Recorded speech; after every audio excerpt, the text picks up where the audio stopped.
What is up, the beautiful people of the world? My name is Shaurya. The show is Laukar Mumbai on 104.8 Ishq FM. And right now I have Raveena Tandon ma'am with me. How are you, ma'am, today? I'm very good. You're from Ishq FM? Yeah. I just love it. Wow. Totally. Wow. This was awesome. My favorite go-to channel also, yeah. Superb, superb, ma'am. I think the songs and us. Yeah. It totally gets you into a different zone. And इतना बढ़िया interview का start हुआ है, अब तो मजा ही आ गया. Ma'am, you've given 600-500 interviews आज ही. आई नो कितना ज्यादा. एंड द बेस्ट इज इश्क एफएम में ना 12 बजे के बाद वो जो भी आपके आते हैं उनकी टोन ही चेंज होती है. ये है इश्क एफएम, आप सुन रहे हैं इश्क एफएम. और हाँ, it's like he's like seducing everyone in the night with his voice. Why does that happen? Why do you all do that? मैं आपका इंटरव्यू लेती हूँ आज. ठीक है. नहीं, आप लोग क्यों करते हैं ऐसा?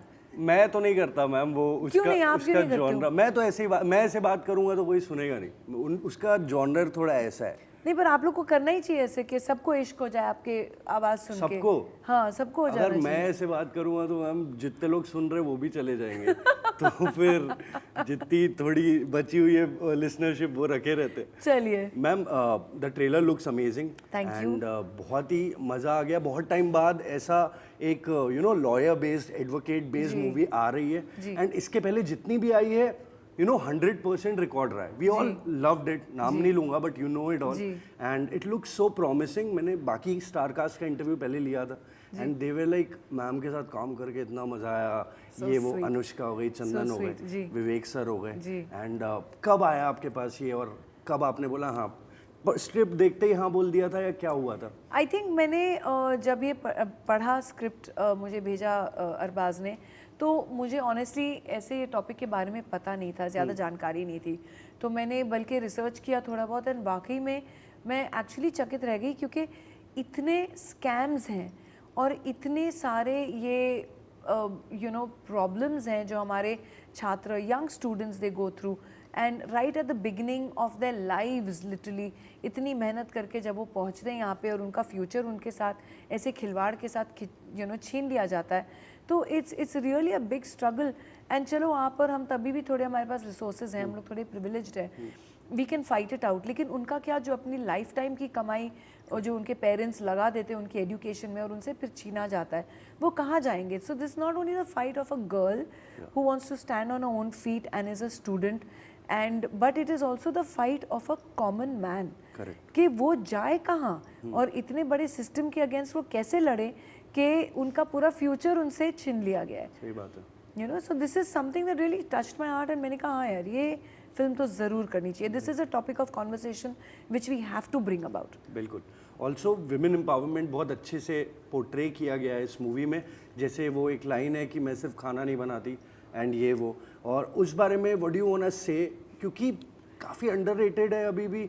मतलब being a house maker is also a big deal, क्योंकि मैंने भी कोविड में बहुत काम किया है घर में, मेरे को पता है कितना क्या होता है. तो वो तो लेडीज़ की पूरी ज़िंदगी होती है. What do you want to say about that? I think पूरी ज़िंदगी के अलावा आप हमारे आप मुंबईकर हैं. आप हमारी जो मुंबई की वर्किंग विमेन ही आप देख लीजिए, जो स्पेशली हमारे बीएमसी में काम करती हैं या दूसरे ऑफिसेज में काम करती हैं. वो सुबह उठती हैं, वो अपना तैयार होती हैं, अपने बच्चों को तैयार करती हैं, स्कूल भेजती हैं, यूनिफॉर्म्स आयरन करती हैं, नाश्ता बनाती हैं, सबका दिन का डब्बा बनाती हैं, बच्चों के स्कूल का डब्बा बनाती हैं, फिर अपने हस्बैंड बच्चों को काम पे भेजती हैं, अपने इन-लॉज को नाश्ता देती हैं, फिर अपने काम पे निकलती हैं और फिर घर पूरा दिन काम करके ट्रेनों में धक्के खा के, जो आप देखते हैं हमारे ट्रेन, लोकल ट्रेन्स कैसे भरे हुए जाते हैं, उसमें धक्के खा के बेचारी अपने ऑफिसेज पहुंचती है, पूरा दिन वहाँ काम करती हैं, वहाँ पे थैंकलेस जॉब होता है, वहाँ से निकलती हैं धक्के खा के, फिर घर आती हैं, फिर अपने परिवार के कपड़े धोती हैं, खाना बनाती हैं, आयरनिंग करती हैं, अपना बच्चों को अपने होमवर्क के साथ हेल्प करती हैं, अपना ऑफिस का काम करती हैं, हस्बैंड्स को डिनर देती हैं और फिर खुद सोती हैं. Then that day starts all over again. Wow. So this is, अगर ये देवियाँ नहीं हुई तो क्या हुई? मतलब इस तरीके की जो मल्टीटास्किंग करती हैं हमारी औरतें, उनमें एक कुछ अलग ही अंदरूनी शक्ति है जो इस तरीके से पूरा दिन काम कर सकती हैं. कहीं ना कहीं घर गृहस्थी की जो जिम्मेदारी है वो औरतों पे ही गिरती है. आपने कभी ये नहीं सुना होगा हस्बैंड काम छोड़ के भाग रहे हैं क्योंकि बच्चा बीमार है या कुछ। औरतों के ऊपर ये अरे मम्मी को बुलाया, यू नो स्कूल में मम्मी को बुलाया, हॉस्पिटल में मम्मी को, it's a mother who has the bond with the children always initially, and so it's always expected out from the mother only itself कि मदर इन लॉ को भी hospital लेके जाना है तो पहले वो भाग रही हैं, यू नो बहुएं भाग रही हैं। सो इट इज़ एक्सपेक्टेड कि वो उनकी जिम्मेदारी है।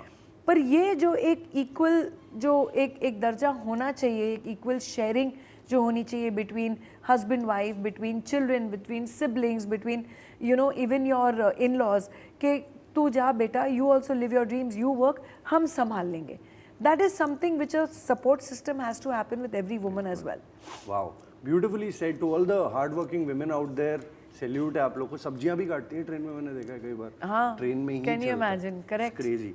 Coming back to the topic ma'am, ये बहुत होता है स्पेशली यूपी बिहार में। एक बार अभी थोड़े साल पहले ये हुआ था, एक लड़की को फर्स्ट करा दिया था और बाद में उससे कुछ क्वेश्चंस पूछे गए तो बता ही नहीं पाई और फिर बोलती है कि मैं तो पापा को बोली थी मेरे को 4th 5th कराना, फर्स्ट करा दिए।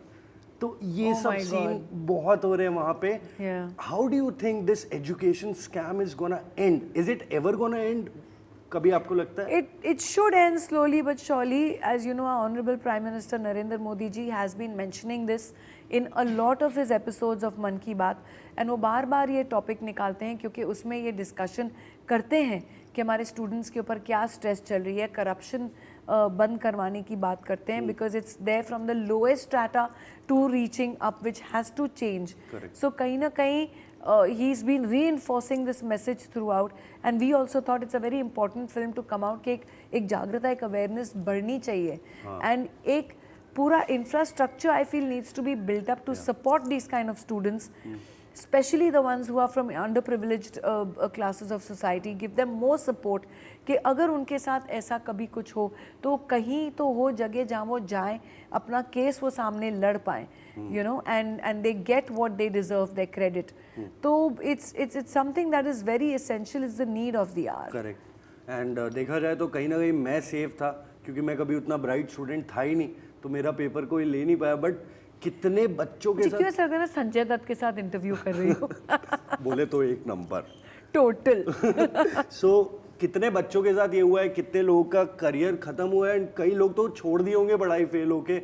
ये एक आप सिर्फ पढ़ाई की बात नहीं कर रहे हैं। I don't know if you realise कि वो कितने एक्सट्रीम स्टेप्स उठा लेते हैं बच्चे, एंड दे डोंट रियलाइज कि चलो कोई बात नहीं, फेल हो गए तो चलो कोई बात नहीं, अगर इस कॉलेज में एडमिशन मिला नहीं, लेकिन उनके ऊपर प्रेशर इतना होता है कि वो जिंदगी का रेस हार जाते हैं, एंड वो एक एक्सट्रीम स्टेप है जहाँ हमें अपने बच्चों को बचाना है। बिल्कुल, बहुत ज़रूरी है।